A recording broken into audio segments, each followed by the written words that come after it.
Halo guys, balik lagi nih sama cerita film di sini. Kali ini Mimin bakal short review tentang salah satu film drama Korea nih guys. Judulnya Doom at Your Service.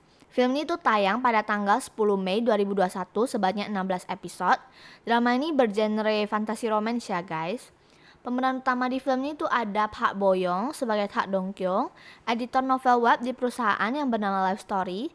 Dia telah bekerja keras sejak orang tuanya yang meninggal karena kecelakaan.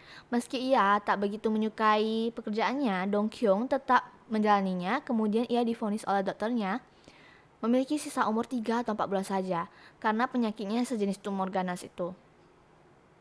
Terus yang kedua tuh ada So In Gu sebagai Myulmang atau Kim Saram, seorang utusan antara dewa dan manusia yang hanya mengikuti takdir tanpa niat, dan ia selalu bilang bahwa ia adalah dewa kehancuran.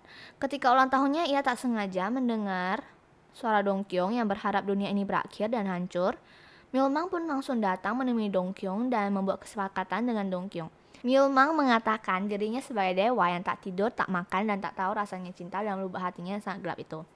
Ia merasa hidup sendirian adalah cara terbaik baginya. Terus ketiga tuh ada Shin Do Hyun sebagai Najina atau Lee Hyun nama penanya, seorang novelis web di Life Story yang berteman dekat dengan Dong Kyung dan juga dianggap sebagai kakaknya Dong Kyung. Dengan nama pena Lee Hyun, nama yang diambil dari Lee Hyun Kyu, cerita novel yang ia ceritakan pun selalu berkisah tentang cinta pertamanya. Dirinya belum move on dan sudah menanti selama 10 tahun. Lalu ketika Cha Ju-ik datang, ia pun agak bimbang dengan perasaannya apakah dirinya masih menyukai Lee Hyun Kyu atau tidak. Terus yang keempat itu adalah Lee Soo Hyuk sebagai Cha Ju-ik, rekan kerjanya Dong Kyung yang merupakan kepala tim pengeditan di tempat Dong Kyung bekerja. Meski karakternya sangat dingin dan terlihat angkuh, namun ia juga memiliki perasaan yang tulus dan hangat. Cha Ju-ik juga berusaha menyembunyikan identitas aslinya jika dirinya adalah anak orang kaya dan anak pemilik gedung dari perusahaan Life Story. Ia jatuh hati pada Najina, salah seorang penulis novel Life Story yang belum move on dari cinta pertamanya. Terus yang keempat itu ada Kang Tae-oh sebagai Lee Hyun Kyu, teman sekamarnya Ju-ik dan juga adiknya Ju-ik. Ia merupakan cinta pertamanya Najina mulai dari SMA. Ia merupakan salah satu pria populer dan menjadi atlet renang. Setelah kelulusan, Lee Hyun Kyu memutuskan untuk sekolah renang di luar negeri.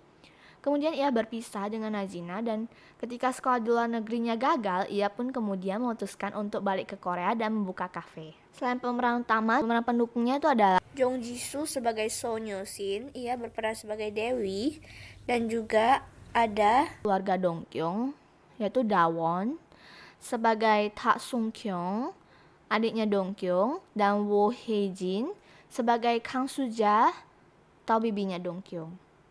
Oke, jadi alur ceritanya tuh ada Tak Dong Kyung awalnya digambarkan sebagai wanita yang kuat. Ia juga sudah siap dalam menghadapi kenyataannya bahwa dia akan mati kelak.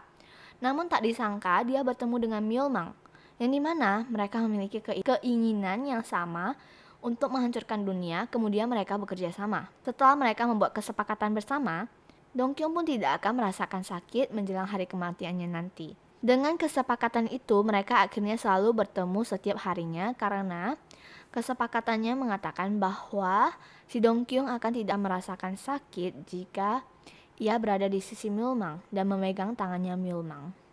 Sehingga lambat laun timbul bumbu-bumbu cinta di antara mereka. Di sisi lain juga adanya kisah cinta segitiga antara Najina, Cha Ju-ik, dan Lee Hyun Kyu, di mana di sini Najina agak sedikit bingung dengan perasaannya. Oke guys, jadi kalau kalian tuh suka film romantis yang ringan gitu, boleh sih guys nonton film ini. Ceritanya tuh menarik banget ya menurut Mimin karena nggak terlalu bertele-tele. Dan yang terpenting itu banyak banget pesan yang bisa diambil dari film ini loh guys. Oke guys, gak terasa banget waktunya udah berlalu begitu cepat ya guys. Sekian dulu video kali ini. Thank you for watching. See you next time.